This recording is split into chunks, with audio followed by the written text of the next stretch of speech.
Peace, peace, peace. What it is, it's your brother Tyvon Swaino, aka the Orthodox Moor, aka the Naturalist. And real quick, fam, I'm gonna do part one of a series on medicinal mushrooms that I told you I was gonna do in a previous video. This part one being on turkey tail mushroom, the turkey tail mushroom, and how it is a possible adjuvant therapy for cancer and for HIV. Um, so first and foremost, I'm gonna keep this real short and sweet. I don't want to take too much time on this because I could be here all day breaking down all kind of stuff on turkey tail.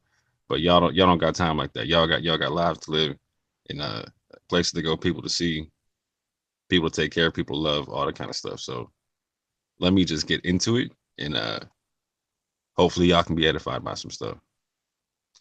So first and foremost, what is a turkey tail mushroom? What is a turkey? Let me just show you a picture real quick. First, why is it called a turkey tail mushroom? First of all, there's multiple varieties of turkey tail mushrooms. Multiple varieties. Multiple. But pretty much you can see, no matter which one I'm looking at, they all have this particular formation to them and ringing to them. These ringed lines on them that make them look like a turkey's tail or the tail of a turkey feathers. That's a great picture one right there. Looks like turkey feathers. Right.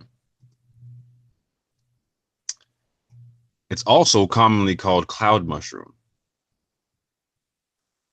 It's also commonly called yuncha in Chinese medicine.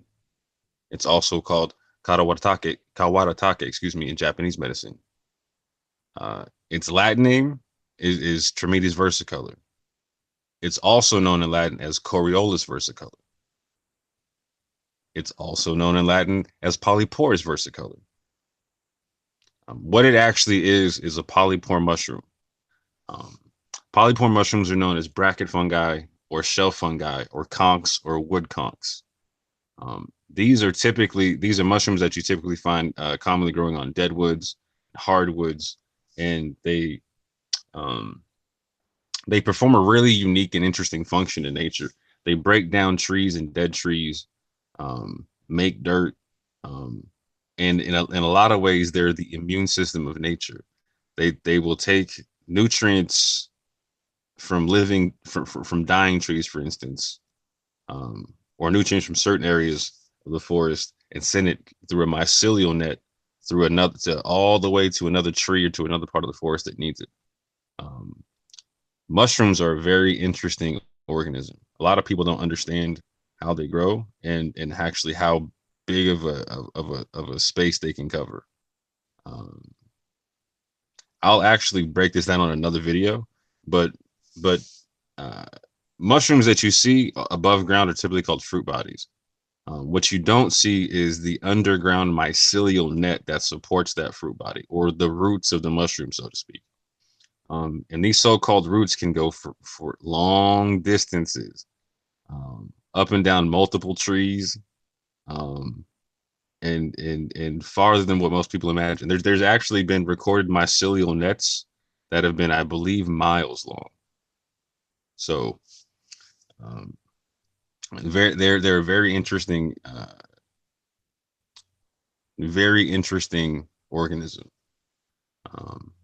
Like I said, they're typically called like wood conch or something like that. A lot of people know them by that name. And when you see them on trees, conchs are very interesting. They're almost like, if you think about like a cancer tumor and the way cancer grows and the way cancer spreads, it actually grows very similar to how mushrooms grow and how the mycelial nets grow and how the wood conchs grow. However, they have a different modus operandi. They're programmed to do different things. So cancer is designed to reprogram its host to feed it what it wants, and it's designed to spread and metastasize and go undetected in the system and take over cells, this, that, and the third, appropriate new cells, proliferate, and then break you down. Um, Mushrooms do a very similar thing in the sense where, like, if I take some of the culture from these mushrooms and I put it in a living tree, um, it will eat the tree. Um, it will devour the tree from the inside out, and it will grow mushrooms like it's a tumor on the outside. A conch looks like conchs grow like tumors, like I said. However, the difference is that that's if I inject the tree with the mushroom. Naturally, how it occurs is through a mycelial net, to where, again, they typically, not that they don't grow on living trees, but they typically grow on dying trees, dying or dead trees. So they'll still grow on a living tree, but typically it's a dying or dead tree, and the nutrients from that dying and dead tree, some of it's going into the fruit body, yeah, but there's a lot of aspects of it where it's getting uh, transported from that tree through its mycelial net to other organisms, other plants, etc., other trees. I try to tell people a lot of times that mushrooms are the mother in Mother Nature, in that sense, to where she mushrooms are the one in nature, like these woodconks are the one in nature, making sure that uh that the forest is, these are like the white blood cells of the forest, in a sense.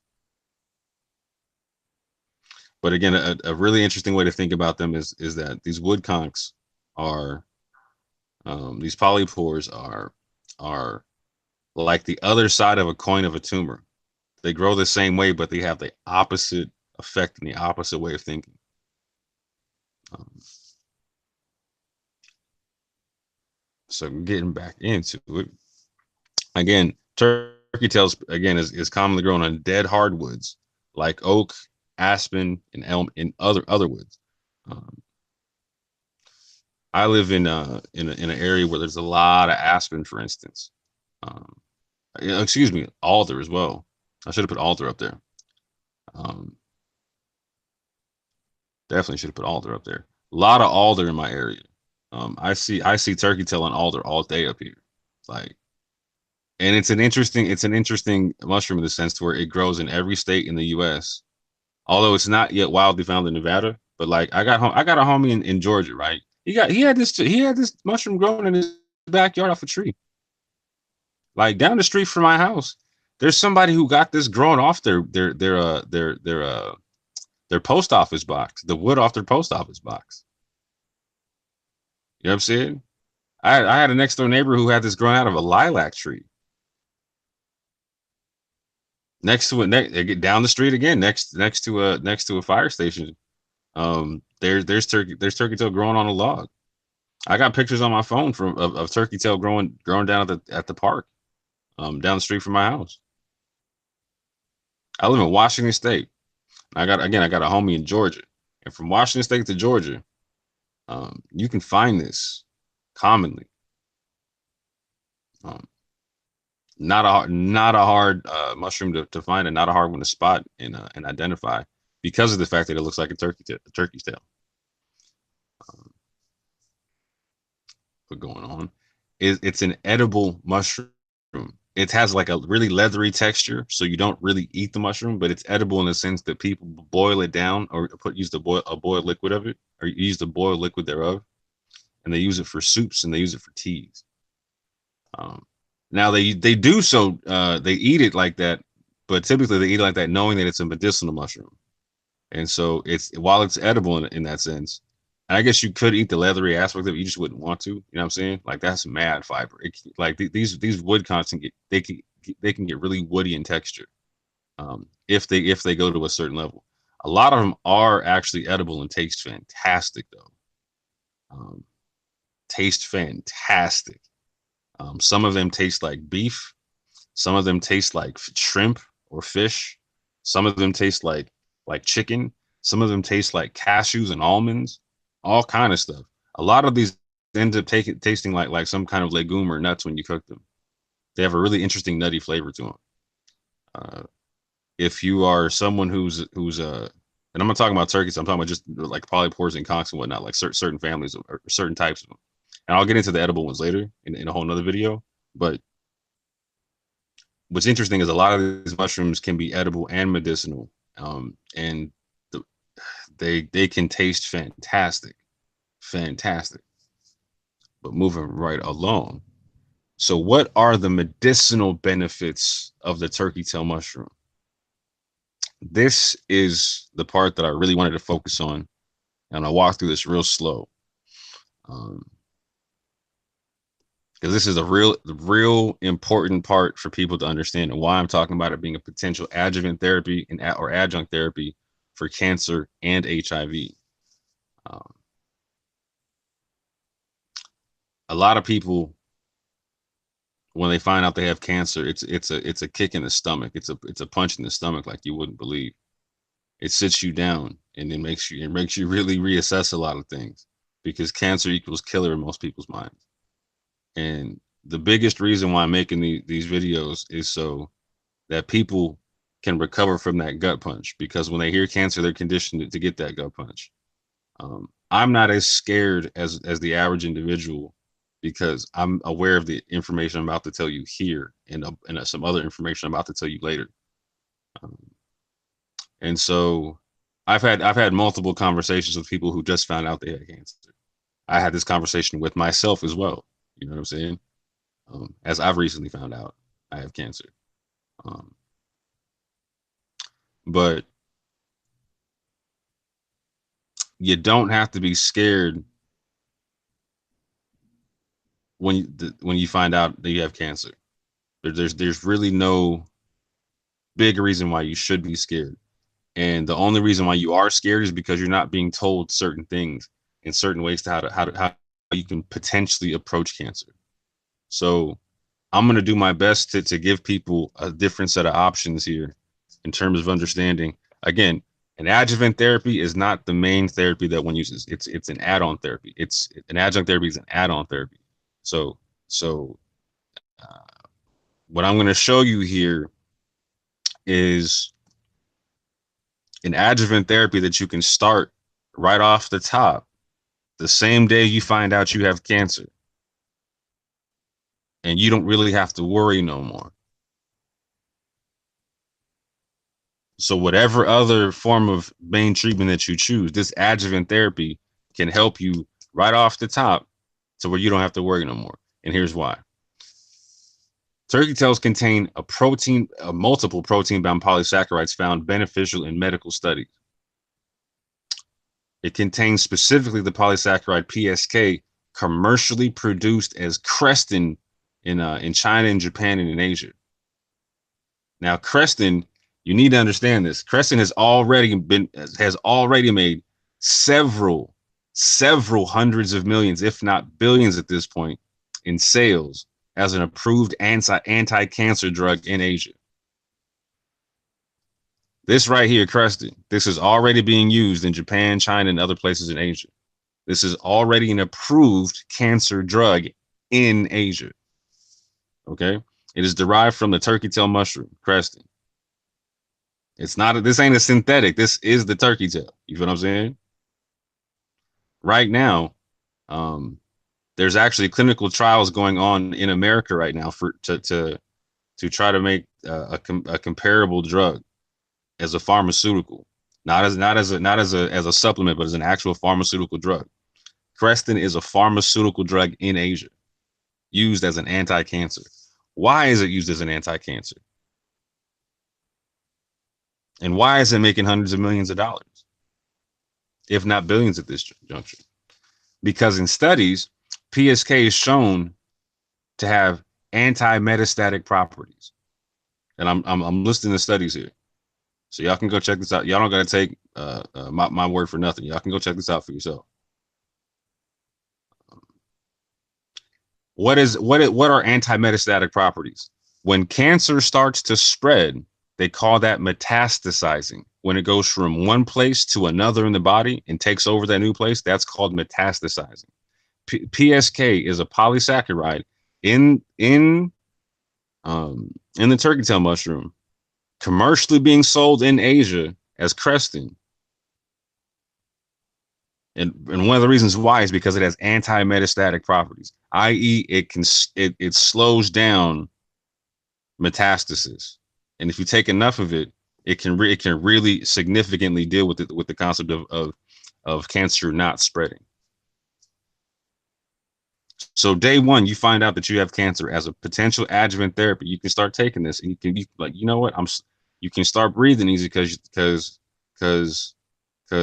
you can look at science saying that it has anti-metastatic properties. It can slow down, if not stop, metastasis. And at the very least, it's going to aid you in that in some way, shape, or form. PSK studies has also shown to have chemoprotective properties.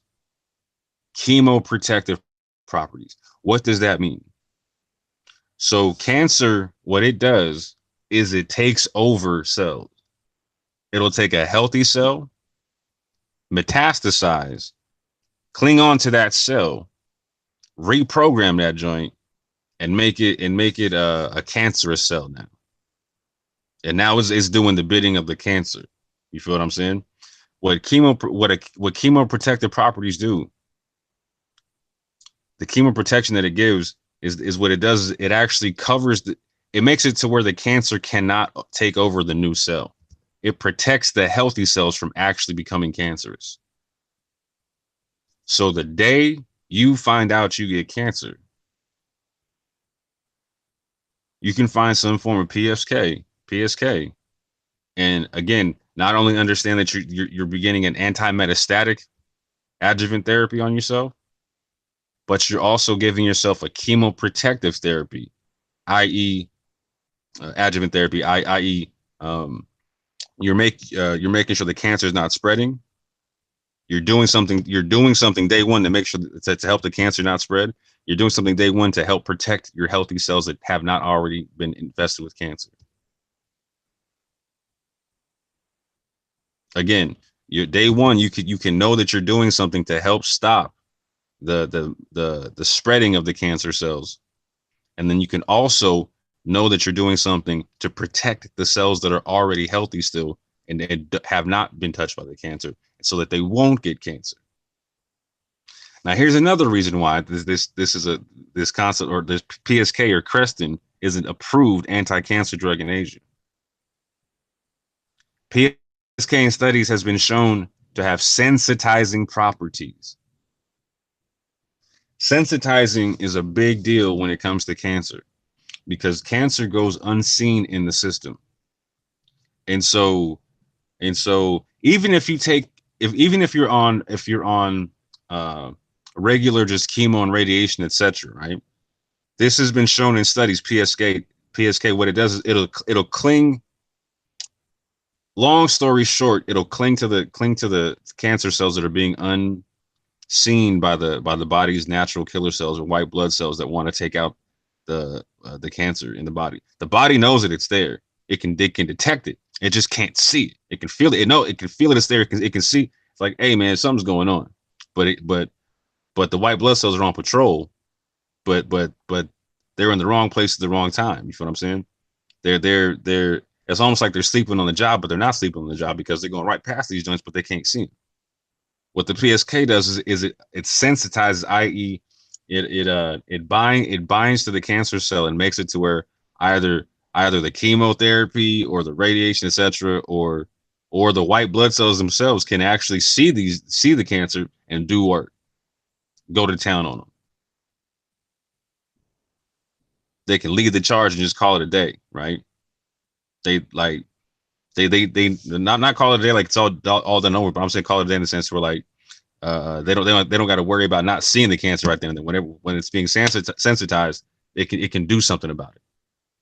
Whatever, either the immune system, the natural immune system, or whatever other main source of therapy you're doing, the PSK will help you in terms of helping that therapy or your body see the cancer and deal with it.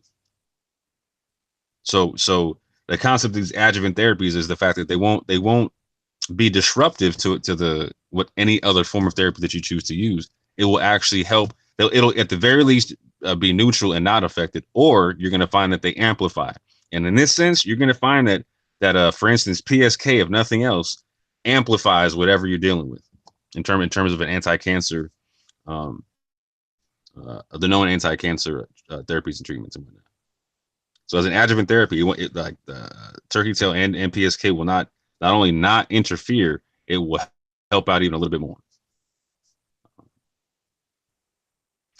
What else does it contain? It contains a polysaccharide called PSP, which is a highly water-soluble constituent. And I'm going to break that down in a second as to why that's important to know. PSP in studies has been shown to inhibit HIV replication in vitro. There's a big thing to understand about in vitro and in vivo, etc. In other cases, I'll break that down on a whole other video. But what this means is, if you have HIV,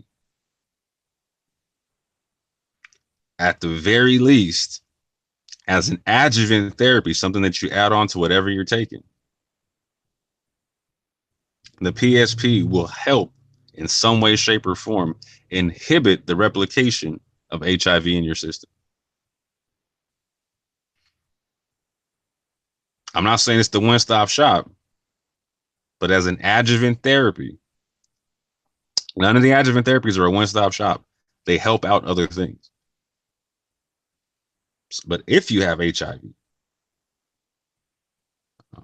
it's beneficial to know that PSP has been shown in studies to inhibit the replication of HIV in vitro.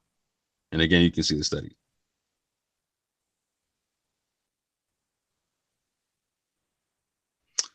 When you go further into understanding that, it contains a polysaccharide peptide, or it contains polysaccharide peptides, CVP, and RSPS. It's refined version. And the interesting thing about these particular polypeptides is that they show anti-tumor and immunomodulating properties. They will help make a tumor go away. And this concept of immunomodulating properties is the fact that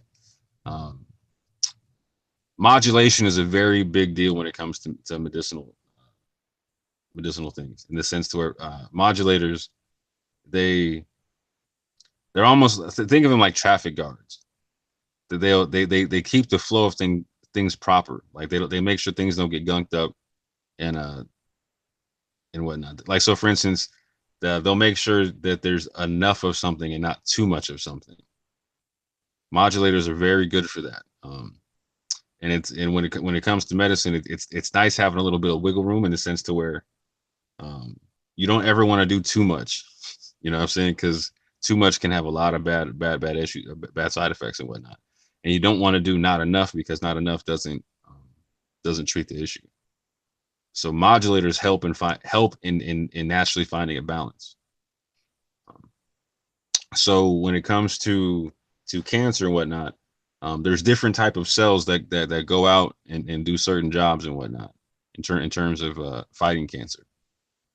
And so once, for instance, you have a sensitizing happening, for instance, with the PSK, to where, like, okay, now the system knows what's going on, or it can start doing some stuff. All right, cool. Now you want to make sure you have enough troops on the field, and not too many troops on the field, so they're not standing on top of each other. That's the importance of like modulators and whatnot. Is they try to bring out just the right amount of troops in the field.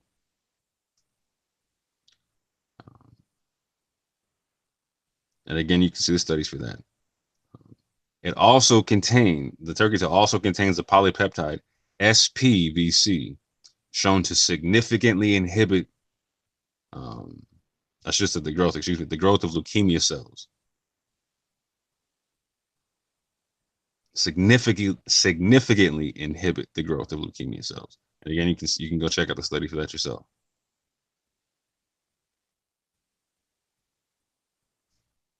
So that, for instance, like in Asia, that Krestin drug, it's used for, I believe, lung cancer, colon cancer, breast cancer,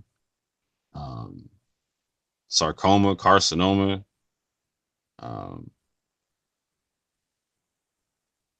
Here it's being studied to help, like it's shown that it's shown to be very effective against breast cancer, prostate cancer, etc.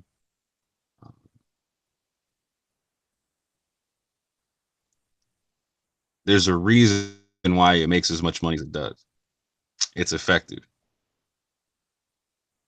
It as an adjuvant therapy, it's effective. So day one, I just want y'all to know this: day one, the day you find out you have cancer, before you've done any other therapy in terms of like before you've done your first radiation treatment, before you've taken your first chemotherapy, etc. No matter what form you take, uh, before you have any surgery, etc. If you choose to go that route, before you go the alternative route, for instance, right? As an adjuvant, something you can add on to it. I'm not saying the main base form, but something you can add on to it that it, it can start giving you some peace of mind knowing, bam, I'm taking something that has anti-metastatic properties. It's keeping the cancer from spreading. I'm taking something that has chemoprotective properties. You see what I'm saying? Chemoprotective properties. So I'm protecting the healthy cells that don't have cancer. I'm doing something for that, right? And I'm doing something to sensitize the cancer in my system to where my system can see it, and it also whatever other form of therapy I choose to use that's non-invasive, I guess, non-invasive being non-surgical. That whatever form of therapy I choose to use, that's going to be like maybe the hormone therapy, gene therapy, the chemo, whatever. Like, like I know I'm doing something to help my body help that see the cancer as well. Help that have a better effect with the cancer as well. I got to double check about the hormone therapy. Don't quote me on that one. But again, the study I do quote, it does talk about the sensitizing helping with chemotherapy, etc.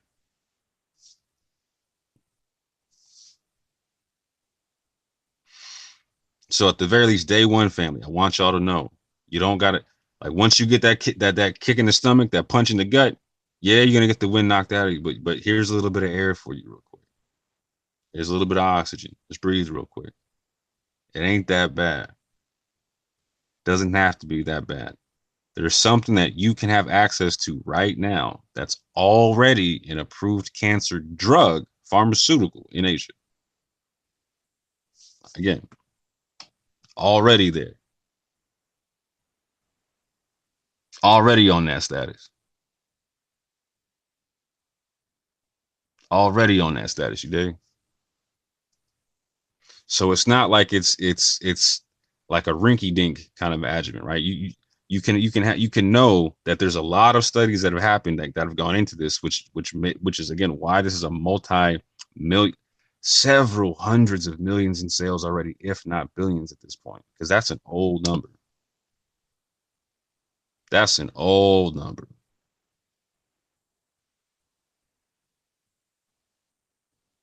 And again, the pharmaceutical companies are doing their best in this country now to try to do the same thing, and I do believe they're trying to do it with a non-natural, with a synthetic version. A synthetic version. You can take the natural version for dirt cheap. For dirt cheap in comparison to cancer drugs, etc. And I'll do another video where I do a price comparison in terms of how they're manufactured in a consumer, almost like a consumer report on the different types of manufacturing styles and potencies and all that type of stuff, and the best bang for the buck, etc. But again, I can't stress this enough. Day one, you can confidently start doing something that you know will, at the very least, help you in stopping uh, the spread, the metastasis of the cancer. You know that you can do something that will help protect the healthy cells. It will help the body to see what's going on. And if you get the proper breakdowns and whatnot, you can even get some anti-tumor and some immunomodulating effects. etc. That's some really important stuff to understand. I can't stress that enough. Already an approved cancer drug. You see this? Expiration date 2007. You know what I'm saying? That's a minute ago, fam. How many people you know since 2007 got cancer? How many people you know since 2007 had got that punch in the gut, that sit down? They heard that C word and killer just flashed. I'm dead, just flashed through their mind. How many people you know since 2007? Did you know that in 2007 that there was an approved cancer drug that they could have started taking right off the top?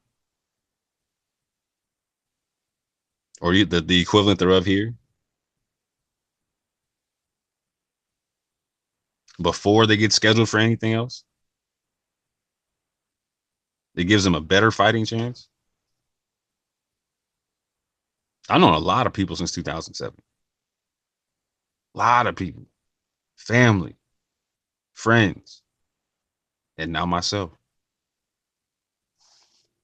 You know what I started doing? I started mega dosing this. Mega dosing this. Mega. Look at this here, right? You can find all kind of different forms of this stuff here, right? I found I'll show you the form I used at one point in time, but like again, mega dosing it, mega dosing it.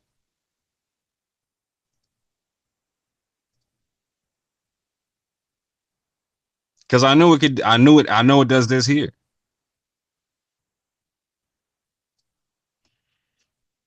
I know it does that there.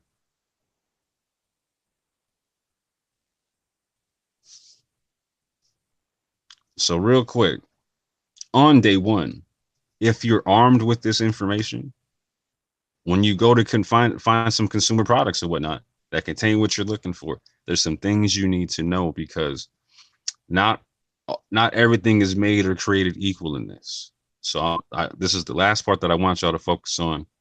Um, I apologize if I ran this on too long. I kind of get a little passionate about this stuff. I feel some kind of way about this topic because, like I said, I've known a lot of people who heard that C word, and it just changed. It changes your life forever. You don't wake up the same ever. And I knew people who were afraid, and it really affected how they dealt with it. And I knew people who knew what I was talking about, jumped on it, and it changed how they were able to deal with their situation dramatically.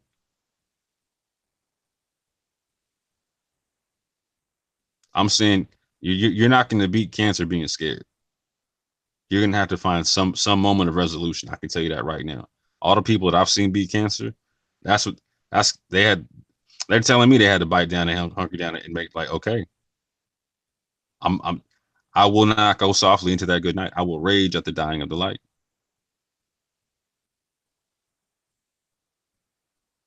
This is one way you can rage. And if you're gonna rage at the dying of the light, there's something you need to know. Hot water extracts dried into a powder can contain both PSK and PSP. You can find them like basically together because like this is where I told you PSP is very water soluble. I.e., it can be extracted very well in water extractions. Um, so you can find hot water extracts that have been dried into an extract powder. This is a very, very concentrated, potent form. And they can contain both PSK and PSP. However, they can also be specifically labeled and separated to where the hot water extracts can be dried into a powder and can be isolated to where it's separate. You can get a bottle of PSK and a bottle of PSP in terms of finding it in a capsule form because you're typically going to find these powders in a capsule form. Sometimes you can find them the extract powders. Sometimes you can find them in bags and whatnot. That's fantastic. But you can find the specific extracts of PSK and PSP sometimes in separate isolated form. That's a fantastic thing when you know what you need. When you know what you need. and you know what you want to focus on.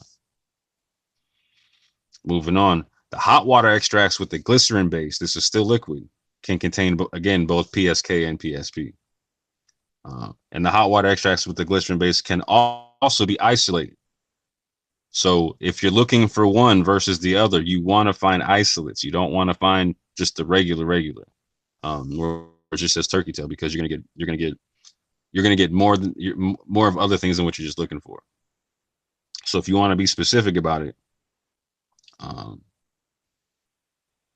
you can try to find isolates. There's certain times you want both. Certain times you want both, so you do want to take both at the same time, or you do want to take you can take the isolates together, or you can take the just the extracts of the turkey tail in the manner is here where it's hot water extracted and get both. Now the non-hot water extracts with an alcohol base will still contain bioavailable PSK, meaning bioavailable meaning that it's just absorbable to the body, right? But again, the non-hot water extracts with an alcohol base, it has far less bioavailable PSP. So again, PSP is highly water soluble. It's not something that gets pulled out very well in alcohol. So like if you get just the turkey tail like with an alcohol base to it, you're most likely going to get more PSK than anything. Again, not a bad thing if that's what you're looking for. But if you're getting it thinking that you're getting PSP, you're not really getting it, because you need the hot water extracted form of that. Now, another form that a lot of people try to turn to because it's the cheapest form are the dry. And this is the funny part is they are the cheapest form, but you can actually find some of the hot water extracts that are dried into a powder that are actually the same price as this right here. And it's easy to get them confused. So I want you to pay attention to this. There's dried hot water extract powders, or dried extract powders. I'll just leave it at that. Dried extract powders. And then there's dried mushrooms ground into a powder. The dried mushrooms ground into a powder are a far more inferior product to the extract. Far, like this is like this would be like the difference between like hay and hemp. You know what I'm saying? Like hemp being like the hot water extract dried into a powder, and the hay being the dried mushroom. Like if you feed your animals hay, right? They'll survive. It'll get them through. But if you want them to be robust, you give them a more robust feed. So let's say I give them hemp or nettles or something like that, right? These have been shown to be a superior feed to hay. If I have it available to me at the same price as the hay, I should give my animals a superior feed. I should do the same thing for myself when it comes to medicine. These dried mushrooms, like they're a really cheap form of things, right? But if you're trying to have an adjuvant therapy, you have to use a very large amount of the dried mushrooms to have a beneficial effect. And if you actually have an illness going on or something that's going on, it's hard. A lot of times it's hard to actually digest that amount of dried mushrooms. Very, very fibrous, and it will as someone once told me, it can make the bowels a little bit loose if you have to take a lot of it. I can also tell you this, that there was a loved one that had my father. He was able to take the PSK extracts and whatnot, and cancer wasn't his issue. He got hit with the dioxin, Agent Orange and whatnot, and so he was taking we found a mushroom that actually that broke up Agent Orange, broke up the dioxins. But what we found was only the dried mushroom form. We weren't able to find a hot water extract either in a glycerin base or in a liquid form or in a dried powder form. So we weren't able to actually give him the most potent form he could find. And so not that it didn't help, it just couldn't help enough. It didn't have There's no as I could have given him a mountain load of this stuff because it was the dried mushroom. He wouldn't have been able to digest it, and he wouldn't have been able to get enough of the proper constituent out of it. So I want y'all to pay attention to the fact like when you're buying this stuff, look at the labeling and make sure you want it to say extract if you can get it. You know what I'm saying? If you cannot, the dried mushroom is better than nothing. You see what I'm saying? It's definitely better than nothing. But again, I will be doing a video breaking all that down, breaking down all the different consumer report kind of concepts on it.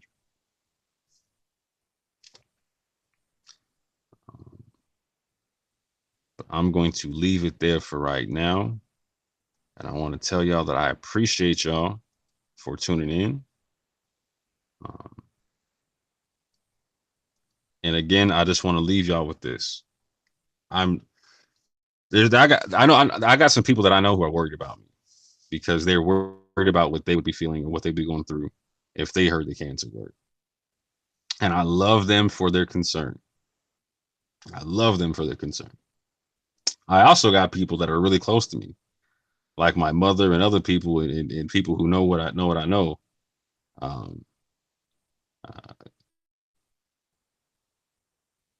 They're not afraid because they've had this help themselves. They've used this adjuvant therapy themselves, and they know it's on. They know how effective it can be. So I'm sitting here with the full knowledge that I have cancer, but I'm not scared. I have a calm frame of mind moving forward, dealing with this and confronting the many different things I have to change about my life. For instance, a lot of people understand that you got to change a lot of dietary things, you got to change a lot of stress things, you got to change a bunch of stuff to be able to counteract this stuff properly, right? So one of the nice things about these adjuvant therapies is while you're figuring out the proper therapy to get done, you're still doing something in the meantime that's proactive. Like I don't have the monetary means to necessarily switch my diet to what I need to right now, right? So I'm making slow moves and I'm also making other moves to get the monetary means there, right? So in the meantime, here's the adjuvant therapy that I can still afford. Like I live on a very fixed income and I can still afford to take this. I can still afford to take a hot water extract of the turkey tail mushroom. It's not a PSK isolate, but there's PSK in that joint.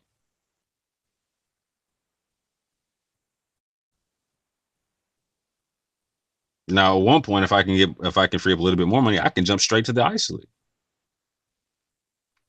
etc., etc., etc. There's ways to walk up this. There's more than one way to skin a cat, as my father always told me.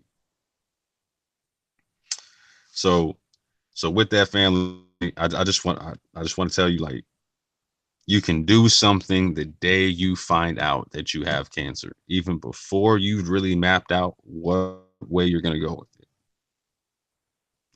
And it can be just as simple as dropping something under your tongue, putting a couple of drops in some water, or taking a capsule.